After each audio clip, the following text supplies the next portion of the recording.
So this past week has been an interesting one where I was talking to some type 2 diabetics in the comment section of the ads that I see on Facebook. And several interesting things came to light. And I thought I'm going to compile a list.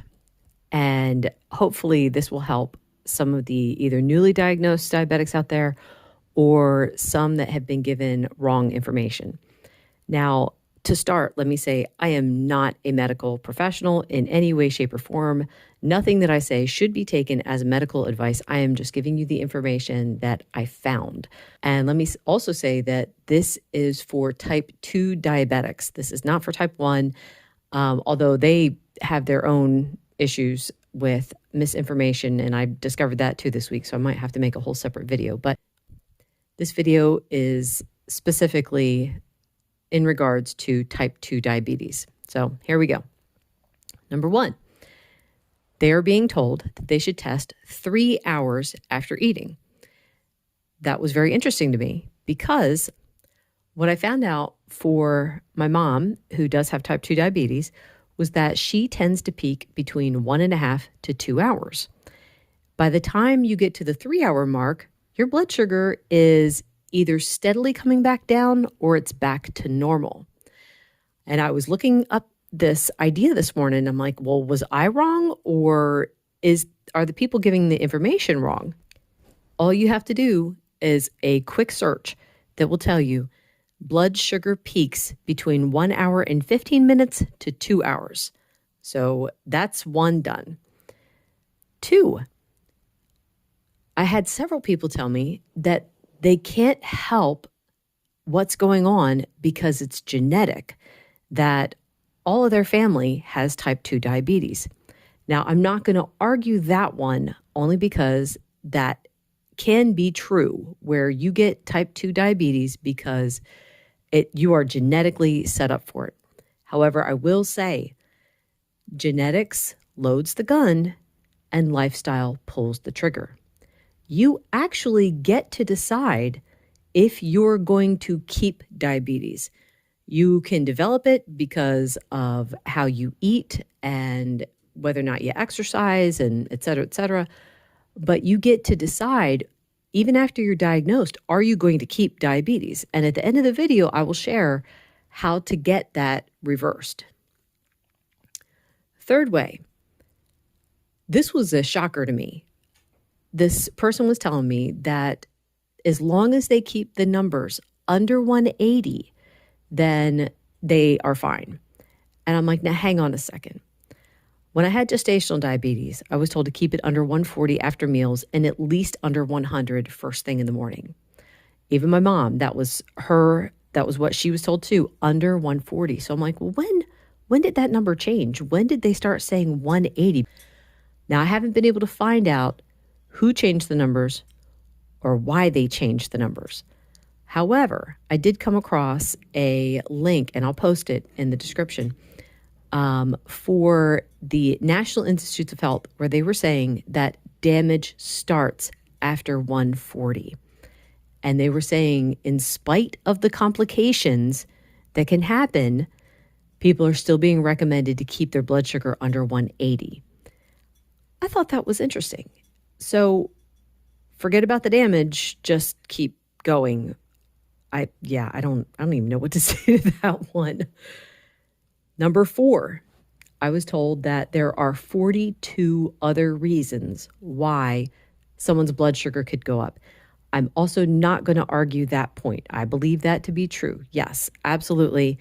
There are many other reasons why your blood sugar could be going up.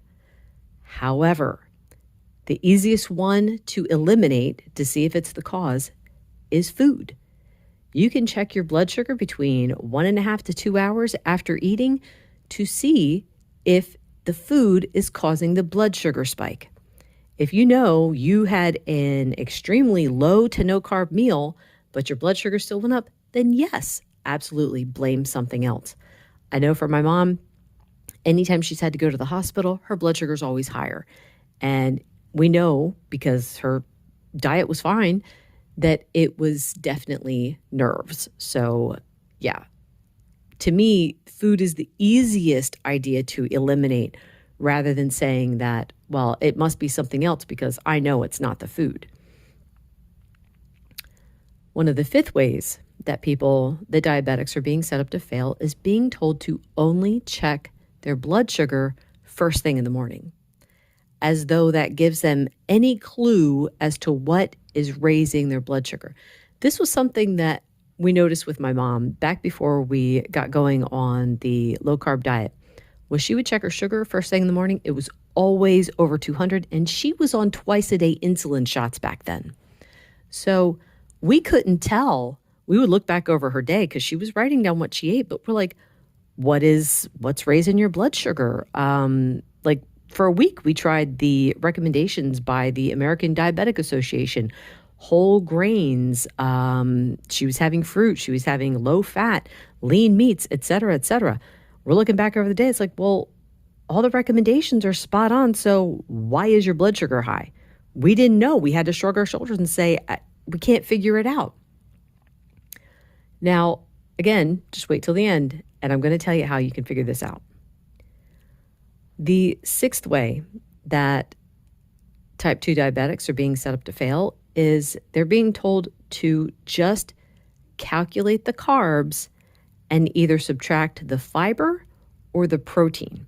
Now, I was trying to find where they have the calculator, and I'm sure I didn't spend a whole lot of time trying to find it because I got sidetracked noticing the ADA recommends this plate idea where they're like, okay, you take a plate, you divide it in half, and then you divide the other half into fourths. One half should be non-starchy vegetables. Okay, nothing wrong there. 1/4 of the plate should be lean proteins. And then the last quarter of the plate should be carbs. And here's why I got so distracted, was because in the lean protein section, they were recommending beans, lentils, things like that. And I'm like, well, hang on a second. That's carbs. So it's like, I know it's high in fiber and it's also got plenty of protein, so therefore it doesn't count. It's like, oh, yes, it does. I know for a fact that beans and things like that can definitely raise your blood sugar. I've seen it in my mom. So, and I'm not saying that my mom is the standard. If it affects her, it could affect others too. She is hypersensitive, so I have to take that into account too. But the only way you're going to know if something raises your blood sugar is by checking. Not 3 hours after you eat, but between 1 to 2 hours after you eat. Number 7, diabetics are told to eat whole grains and fruits. That fiber will slow the release of the glucose to their system. It will reduce the impact. And now I know I've read the science behind this. And perhaps in people who are metabolically healthy, who do not have a problem processing carbs, maybe this is true. I can tell you it's not true for my mom. About 6 months into this diet, she was still on her twice a day insulin shots at that point. She had brought her A1C down to 4.9. Things were going pretty well. And she wanted some oatmeal. So she's like, I don't want the stuff that's got the sugar in it and everything. She's like, just get me some oatmeal. I'll add my own stuff. And I saw what she added. It technically should have been fine. However, it shot her glucose over 200. So yeah, that's a whole grain. She did everything she was supposed to. Now, I've seen other people say too, it's like, no, you have to have steel cut oats.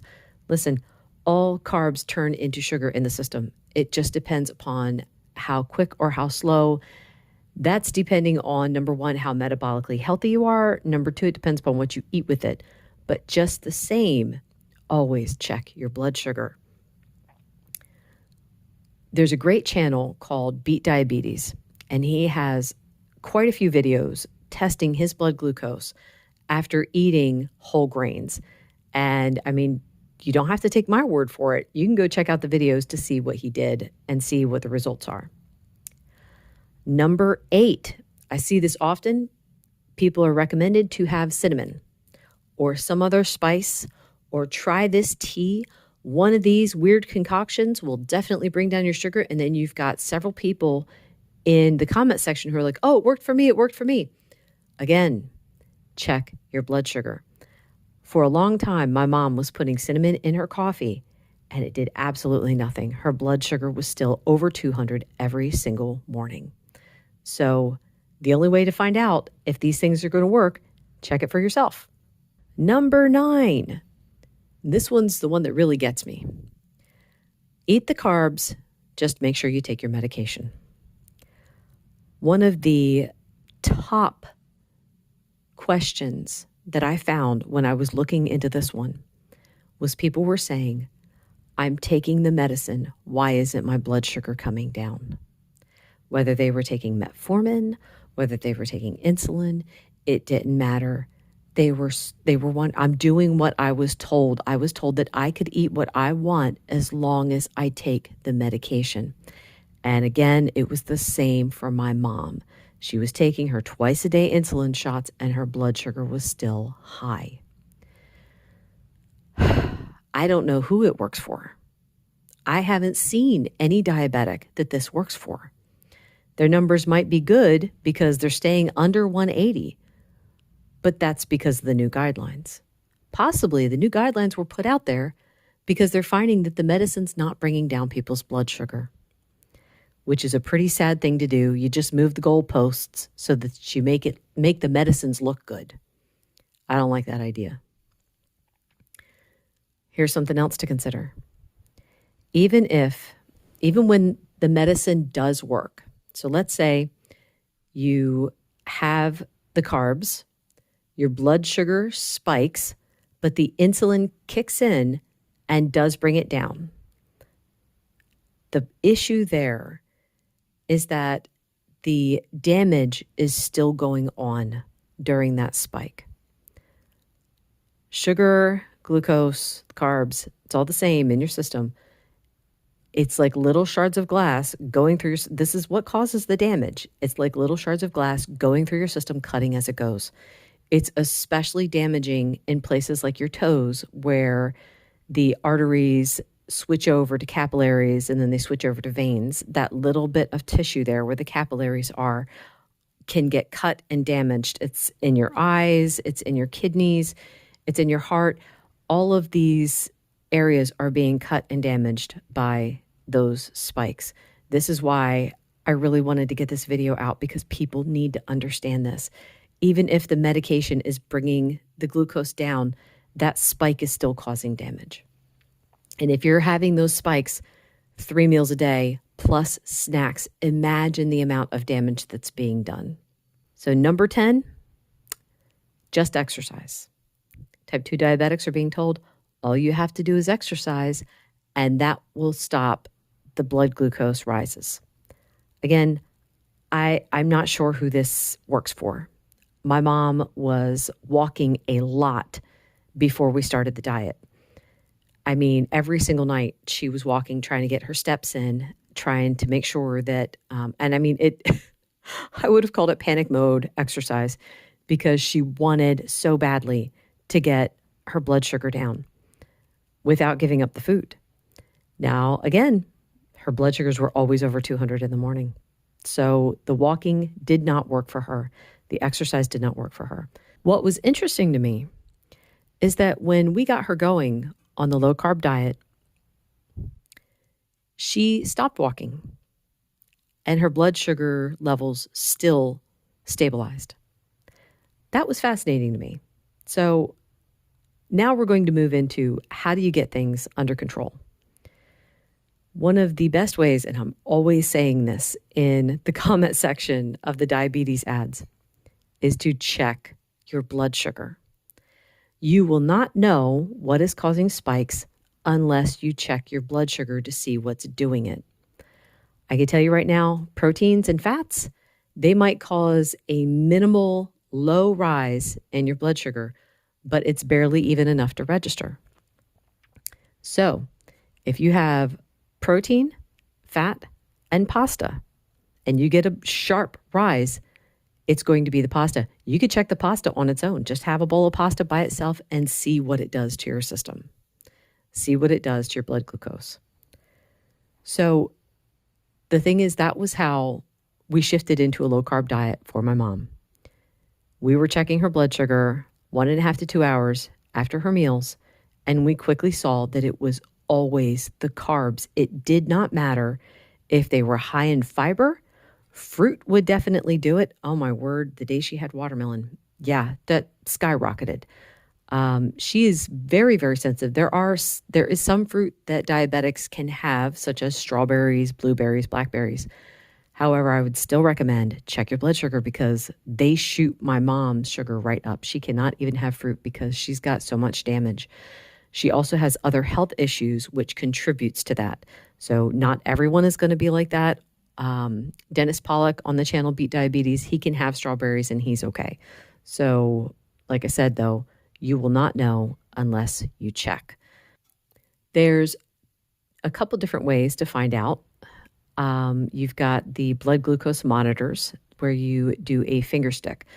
Now, back when I had gestational diabetes, I didn't want all of my fingers to be sore.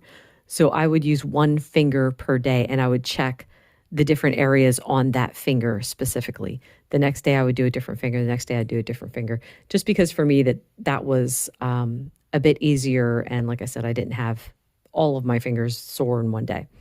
There's also the CGM or continuous glucose monitor. If you have type 2 diabetes, you might be able to get it through your insurance. Check with your doctor.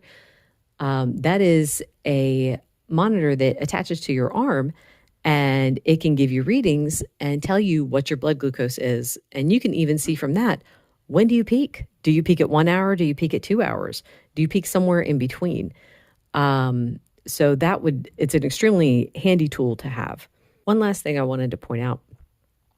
I thought this was pretty fascinating. If you look up Gary Taubes, Taubes, he was doing he's got several books out there. One of the things I thought was fascinating, and back when my mom was taking insulin, I showed her the pictures. People who take insulin shots on a regular basis will gain weight. That's a given because you're forcing the sugar into the cells now. Instead of the sugar staying through the system and doing damage, it forces the glucose into the cells, which damages the cells, by the way, but that's besides the point. So people who go on insulin will gain weight because insulin is a fat storage hormone. Now, one of the things that I think is very interesting too is that you will also gain weight specifically wherever you do the shots. So Gary Taubes had these pictures of people who they would give themselves shots on their thighs because it was less painful there. And these people would develop pockets of fat on their thighs. Same thing with people who were injecting their stomach. They would have pockets of fat on their stomach. And I thought that was pretty tough. And I showed my mom and she's like, oh my goodness. So she started taking turns on her body where she was injecting the insulin because she didn't realize that. I didn't know about that either. I would highly recommend also do your own research. Look this stuff up yourself. Don't take my word for it. Look it up yourself. Do the testing yourself. Prove me wrong. That's fine. I can be wrong about that. I just know what I've seen with my own mom.